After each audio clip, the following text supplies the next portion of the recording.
안녕하십니까. 진세골 사랑의 집 이사장 주수일 장로입니다. 하나됨을 이룬다는 것은 행복한 결혼 생활을 하기 위한 최고의 원리입니다. 그렇다면 이 하나됨을 이룬다는 것은 어떻게 되는 것을 의미합니까? 이것을 이해하는 데 도움이 되게 하기 위해서 탈무드에 있는 예화를 하나 소개해 보겠습니다. 어느 날 몸은 하나인데 머리가 둘인 애가 태어났습니다. 그래서 이 애를 하나로 볼 것인가 둘로 볼 것인가 하는 것에 대한 많은 논란이 생겼습니다. 그러나 결론이 잘 나지 않자 랍비에게로 데리고 갔습니다. 랍비도 처음에는 결론을 내리지 못하고 한참 생각을 하더니 막대기를 하나 가져오라고 했습니다. 그리고 그 막대기로 한쪽 아이의 머리를 세게 때렸습니다. 그랬더니 맞은 머리가 아야 하고 울었습니다. 그러나 다른 한쪽 머리는 희죽희죽 웃었습니다. 그러자 랍비는 이 아이는 둘입니다 라고 판정을 내렸습니다. 그러면서 만일 나머지 한쪽 머리도 같이 아프다고 울었더라면 하나라고 말할 수가 있었을 것입니다 라고 얘기를 했습니다. 이 얘기는 하나냐 둘이냐 하는 것에 대한 판단의 기준이 무엇이 돼야 하는 것에 대해서 분명히 가르쳐주고 있습니다.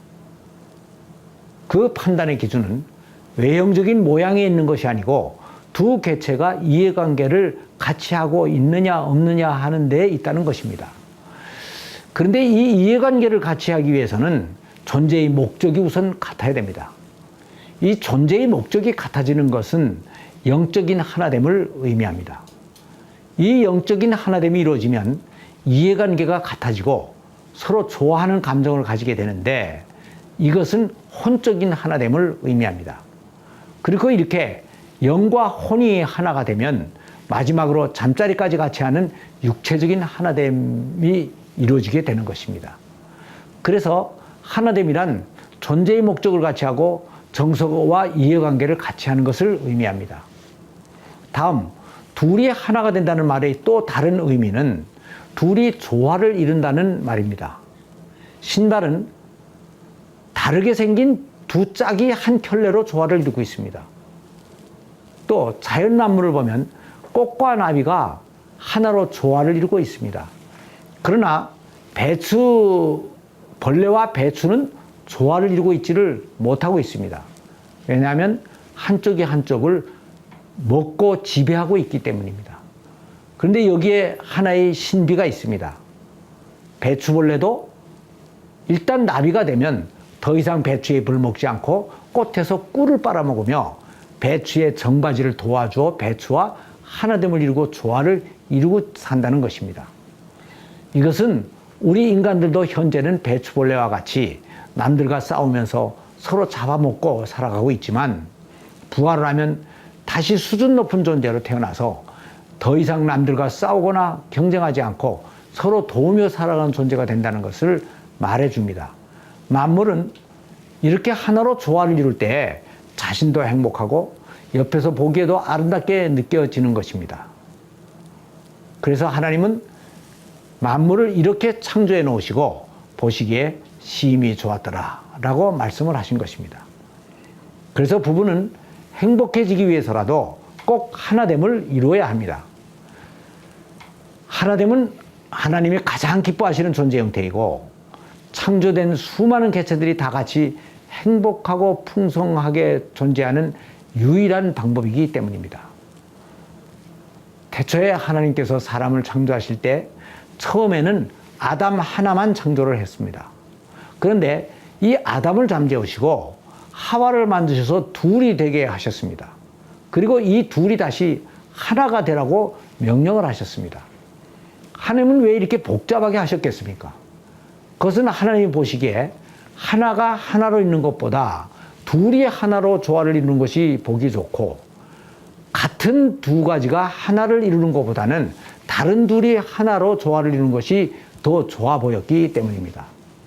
이것은 독창보다 이중창이 더 좋고 이중창 중에서도 같은 멜로디로 부르는 유니송보다는 다른 멜로디로 부르는 엘토와 소프라노의 이중창의 화음이 훨씬 더 듣기에 좋은 것과 같은 이치입니다. 그래서 하나님도 단순한 유일신으로 존재하지를 않고 삼위가 일체로 조화를 이루며 존재하고 계시는데 이것은 우주의 신비이고 비밀입니다. 그래서 하나님은 인간을 만드실 때에도 인간을 한 종류로 만들지를 않으시고 남자와 여자로 다른 두 종류를 만드셔서 둘이 한 몸을 이루게 하셨습니다. 그리고 예수님은 육신을 입고 세상에 오셔서 하나님께 이렇게 기도를 하셨습니다. 내게 주신 영광을 내가 저희들에게 주었사오니 이는 우리가 하나 된 것 같이 저희도 다 하나가 되게 하려 함이니이다. 이 말씀을 보면 하나님은 하나이십니다. 즉 하나님은 성부, 성자, 성령 삼위가 따로따로 존재하시는 것이 아니고 삼위가 일체라는 독특한 존재 형태로 존재하고 계시는 것입니다. 그래서 하나됨은 하나님으로부터 시작되어서 인간에게 확산되었고 또 온 우주 만물에게까지 확산되게 돼 있는 것입니다. 그러므로 부부가 하나가 되는 것은 단순한 인간 부부가 하나가 되는 것으로 끝나지 않고 자녀를 포함한 모든 가족이 하나가 되고 민족이 하나가 되고 인류가 하나가 되고 지구와 우주 만물까지도 모두가 다 하나가 되어 행복해지는 것으로 마무리되어져야 되는 것입니다.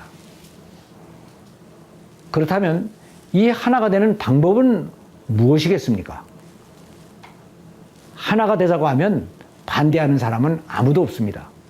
모두가 다 하나가 돼야 된다고 말들은 합니다. 그러나 실제로는 하나가 되지를 못합니다. 남북 통일을 하자고 하면 남한도 하자고 하고 북한도 하자고 합니다. 또 야당도 야당 통합을 하자고 하면 하자고 합니다.